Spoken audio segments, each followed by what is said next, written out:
ఈరోజు నేను ములంకాడ శనగపప్పుతో మసాలా కర్రీ తయారు చేస్తున్నానండి. దానికి కావాల్సిన ఐటమ్స్ ములంకాడని ముందుగా కట్ చేసుకున్నానండి, శుభ్రం చేసుకున్నాను. శనగపప్పు ముందుగా ఉడికించుకున్నానండి. ఇలాగా ఆనియన్స్ ఈ సైజులో కట్ చేసుకోవచ్చు, మన ఇష్టం అండి. పొడవుగా సన్నగా కూడా కట్ చేసుకోవచ్చు. పచ్చిమిర్చి, సాల్టు, కారం, ఆయిల్, కరివేపాకు, ధనియాల పౌడరు, పసుపు, అల్లం వెల్లుల్లి పేస్టు, గరం మసాలా అండి. ఇవి పప్పు ఉడికించుకున్నాను కదండి, అవి నేను పడేయకుండా కర్రీలో మధ్యలో వాటర్ ఉపయోగించినప్పుడు వాడతాకి ఉపయోగిస్తానండి నేను, అందుకే అవి ఇలా ఉంచాను.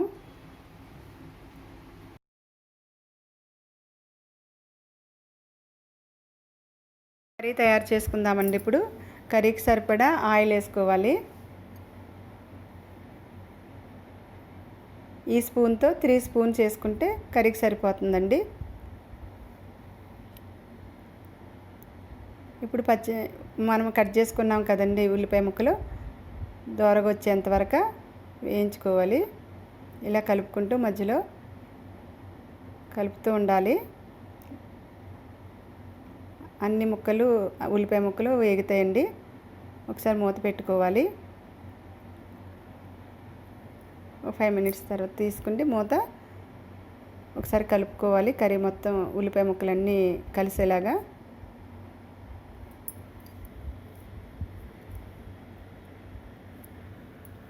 ఇప్పుడు మనం ఇలా ఈ కలర్ వచ్చిన తర్వాత ఈ ఆనియన్స్ ముక్కలు మనం ముందుగా కట్ చేసుకున్న పచ్చిమిర్చి ఇందులో వేసుకోవాలి.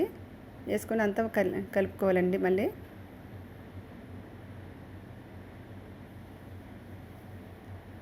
ఒకసారి కలుపుకున్న తర్వాత ఇక మధ్యలోనే అల్లం వెల్లుల్లి పేస్ట్ వేసుకోవాలండి. ఈ కలర్ వచ్చిన తర్వాత అల్లం వెల్లుల్లి పేస్ట్ వేసుకోవాలి. ఒక 1/2 స్పూన్ వేసుకుంటే సరిపోతుందండి కర్రీకి.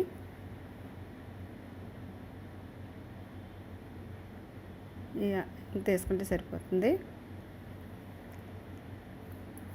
ఇప్పుడు మొత్తం కలిసేలాగా కలుపుకుందాము ఆనియన్స్ ముక్కల్ని. ఇలా కలుపుకున్న తర్వాత మనం కట్ చేసి పెట్టుకున్నాం కదండి ములంకాడ ముక్కలు,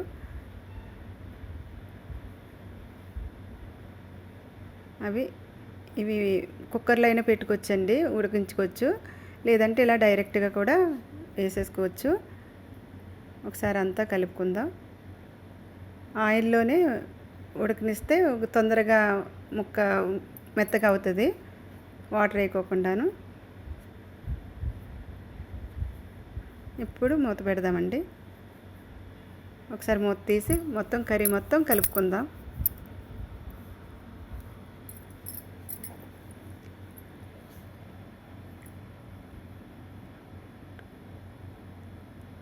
ముక్క ఉడికించి చూడండి, మెత్తగా అయింది. ఇప్పుడు మనం ఉడికించుకు పెట్టుకున్నాం కదండి శనగపప్పు, అందులో వేసుకుండి కర్రీలో వేసుకోవాలి. ఒకసారి కలిపేసుకుందామండి ఇలాగా.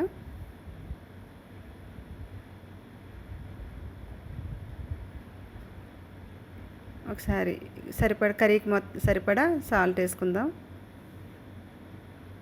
మధ్యలో అయినా ఒకసారి చూసి సాల్ట్ సరిపోకపోతే మళ్ళీ వేసుకోవచ్చండి.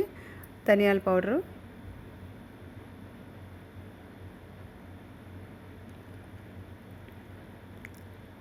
ఒకసారి గరిటెతో కలిపి ఒకసారి మూత పెట్టుకుందాము. మొత్తం కలిసేలాగా ఇలా కలుపుకోవాలండి. ముక్కకు కూడా పీల్చుకుంటుంది ఆ రసం. ఒకసారి మూత తీసి పసుపు కొద్దిగా చిటికెడు వేసుకుందాం. కారం, కర్రీకి సరిపడా కారం వేసుకోవాలండి. 1 స్పూన్ వేసుకుంటున్నాను నేను, అంటే పచ్చిమిర్చి వేసాను కదండి కర్రీలో ముందు.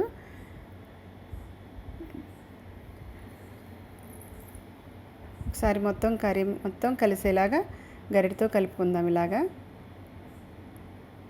లేదంటే అన్ని వాటర్ ఇప్పుడు మనం వాటర్ ఉంచాను కదా ఉడకబెట్టించినప్పుడు శనగపప్పు వాటర్ ఇందులో వేసుకోవాలండి.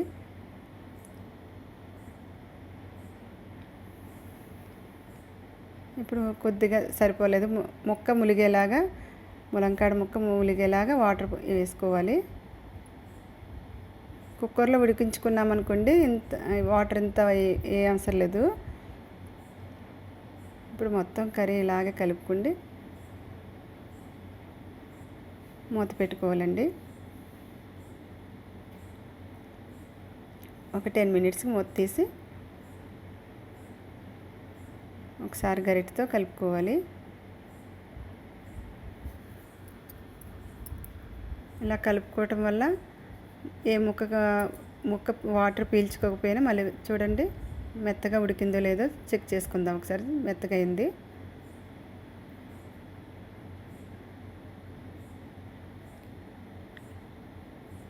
ఇప్పుడు ఇలా కలుపుకుంటూ ఉండాలి, ఎందుకంటే గ్రేవీ తయారవుతుందండి. ఆ వాటర్ నుంచి ఆ పప్పు ఉడికిన పప్పు కదా శనగపప్పు, గ్రేవీ తయారవుతుంది. వాటర్ చిక్కబడుతుందండి. ఇలాగా ఇంకా చిక్కబడలేదు, ఒకసారి మూత పెట్టుకుందాం. ఇలాగా మూత తీసి ఒకసారి మొత్తం కర్రీ మొత్తం కలుపుకుంటే చూడండి పైకి ఆయిల్ వచ్చింది కదండి, కర్రీ రెడీ అయిపోతున్నట్లే. అలా ఆయిల్ వచ్చిందంటే పైకి కొంచెం వాటర్గా అనిపిస్తుంది కదా, ఒక 5 మినిట్స్ నుంచి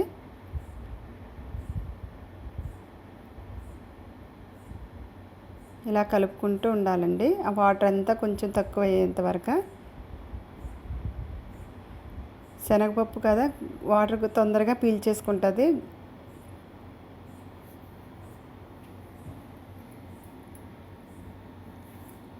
ఇప్పుడు మనం టేస్ట్ చూసి సాల్ట్ సరిపోకపోతే మళ్ళీ వేసుకోవచ్చండి, కానీ నాకు ఈ కర్రీలోకి సరిపోయినది సరిపడా వేస్తాను ముందేనే. ఇప్పుడు గరం మసాలా వేసుకోవాలండి, 1/2 స్పూను. ఎందుకు కారం పచ్చిమిర్చి వేసాం కదండి, గరం మసాలా కూడా కొద్దిగానే వేసాను సరిపడా. కర్రీకి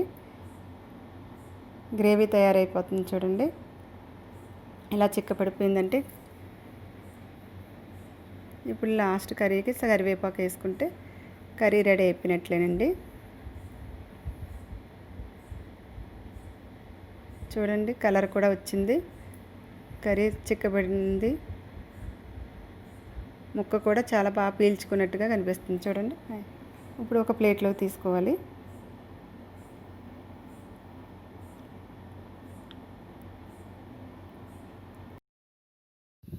ములంకాడ శనగపప్పు మసాలా కర్రీ రెడీ అండి.